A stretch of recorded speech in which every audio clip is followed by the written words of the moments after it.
Chapter 46 on generations, the nuance barometer, and perhaps insignificant things a first warning.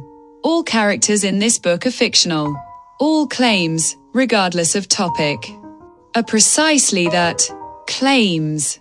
Some have roots in empirical facts, while others are pure imagination. My goal is to balance vision and reality, fiction and fact, in such a way that the audience can recognize themselves and continue building on the swarm of ideas and inventions. The book has no ambition to preach an overarching truth, but rather to question accepted assumptions. In that way, in the Socratic spirit, the rest is left to the audience. Generations are the most natural thing in the world. The passing of lineage is so self-evident that we rarely consider how greatly it shapes our lives and life paths. It is a law of nature. Just as we see in the animal and plant kingdoms, change and transformation. We may even find comfort in the fact that generations continue. It is tied to many questions about birth and death. But in this and the next chapter, we will focus on what happens between birth and death. Whatever may occur on a metaphysical level before we are born or after we die, the common speculations about this will be addressed in a later chapter. The story follows a fictional family. Let us call them the Holgersson family. They live in a Nordic country, in a medium-sized city, and belong to the large middle class. And as most know, we have a safe society here. Good conditions for growing up, built on many years of social democracy, stability, and no war. The theme of this narrative is the relationship between generations. The dynamic between parents and children, and how these relationships can develop when dysfunction enters the family.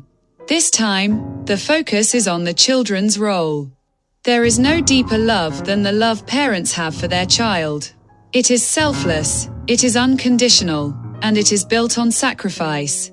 Parents use their youth, their strength, their health, and often give up their own happiness to raise their children. Here is an important detail. No one dares speak of the greatest pain in life, the one that does not come from strangers, but from the behavior of your own children. The fact is that disrespect from a child is like acid on a parent's soul. Parents take pride in giving their children a good and safe home. It means everything to them that their children are well and can participate in all kinds of school and leisure activities. But then something unexpected happens. Your own child hurts you. Perhaps by mocking you or loudly protesting shared responsibilities in the home.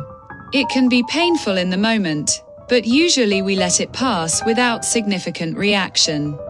In all families there are small or large conflicts. Some are trivial, others are heavier tensions. None of this needs to lead to anything abnormal. Quite the opposite. What parents often overlook or try to forget is the wounding remark from the child. If mockery of the parents becomes common, it can, in the worst case, erode the parent's self-respect.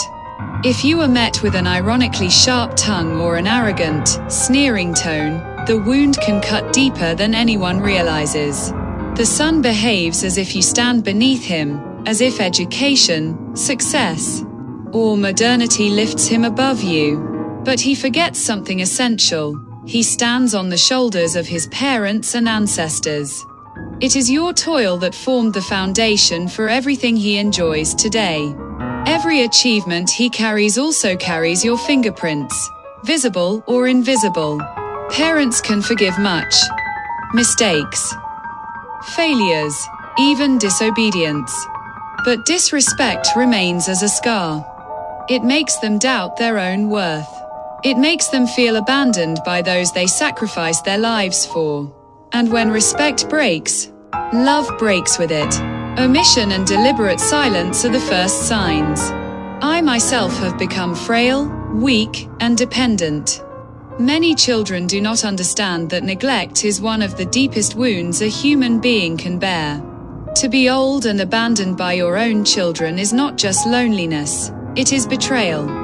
Think of a father who sacrificed his youth so you could study, now sitting in a quiet room without visitors. Think of a mother who denied herself so that you could have more, now waiting for a phone call that never comes. This is not busyness. This is not forgetfulness. It is cruelty disguised as lack of time. Old age reveals one brutal truth. When children abandon their parents in their weakest moment, the message is painfully clear.